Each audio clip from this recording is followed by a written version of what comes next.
This is Andrew McGee, and this is my informative speech. This is my audience here. And these are my cards.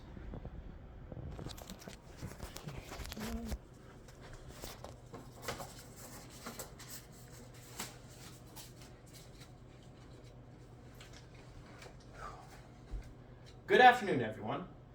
My name is Andrew McGee, and today I'm going to be talking to you about breaking bad habits.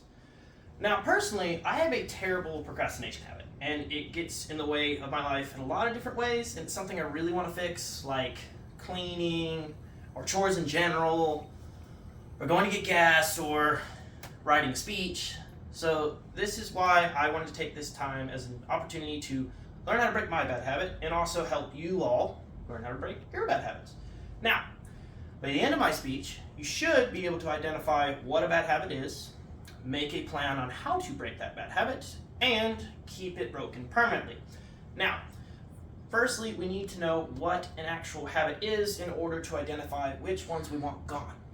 So according to Merriam-Webster Dictionary, a habit is an acquired mode of behavior that is almost or completely involuntary, meaning you don't really think about it, it just kind of happens. That's why a lot of people get in trouble, because they just don't see it.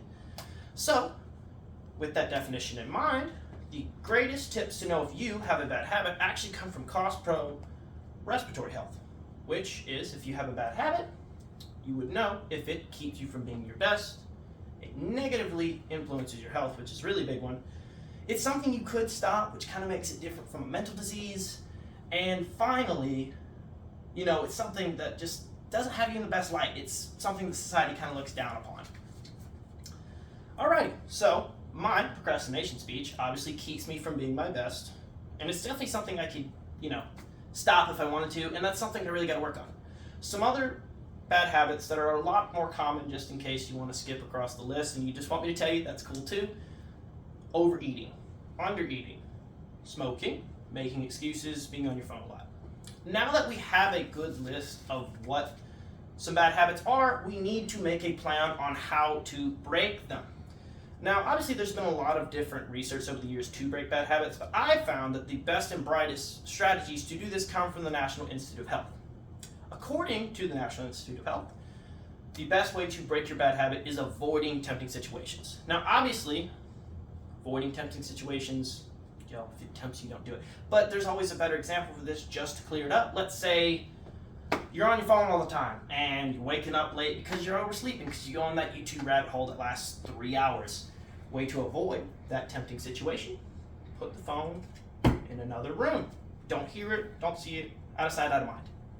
Pretty simple.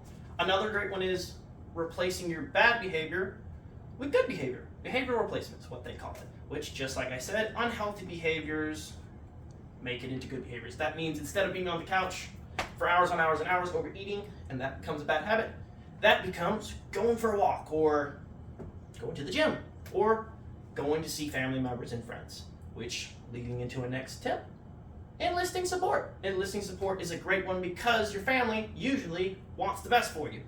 And they're great ones to keep you accountable for it too. It doesn't need to be their job, it's your job. But they can help you along the way because everybody struggles with this stuff.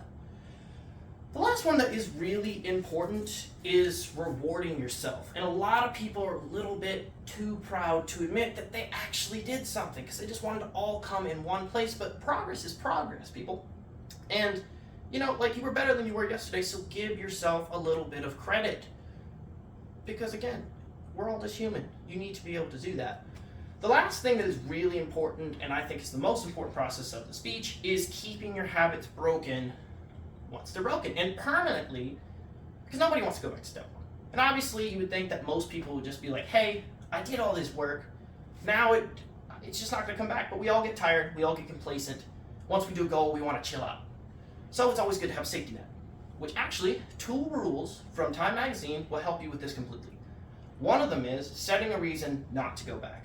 Now, setting a reason not to go back, other than just, I don't want to go back, that's cool and all, but it's not going to always be the best fit for you. So it's more of a reason like, hey, if my bad habit returns, I'm not going to get that promotion. Or if I keep on this path, I'm doing a great thing, I'm going to make progress in the gym. It's amazing. Another one is setting a better goal. Now, obviously, most people just as long as possible, but as long as possible could definitely be just next week, and that's not always great. So you want something where, like, 5 years down the road or 10 years down the road, I want this habit gone, like my procrastination. After the speech, I hope my procrastination speech is gone, but that's not really what I mean. I want it to be gone 5 years from now. So in conclusion, bad habits are really challenging to break, and a lot of people don't think that it can be done. But with the right strategies and mindset, you can do it. You first got to identify what your bad habits are. If they negatively affect your potential, your reputation, you could stop it, or, the most important, affecting your health. Another thing is you got to make a plan to do it. You got to avoid those tempting situations. You got to replace the bad behavior. And you got to reward yourself and enlist support. The last one really is setting a better reason and goal to stay away from that bad habit. And of course, the patience, the effort's always worth it because progress is still progress. You will get it done, and it's always worth it at the end. Thank you for listening.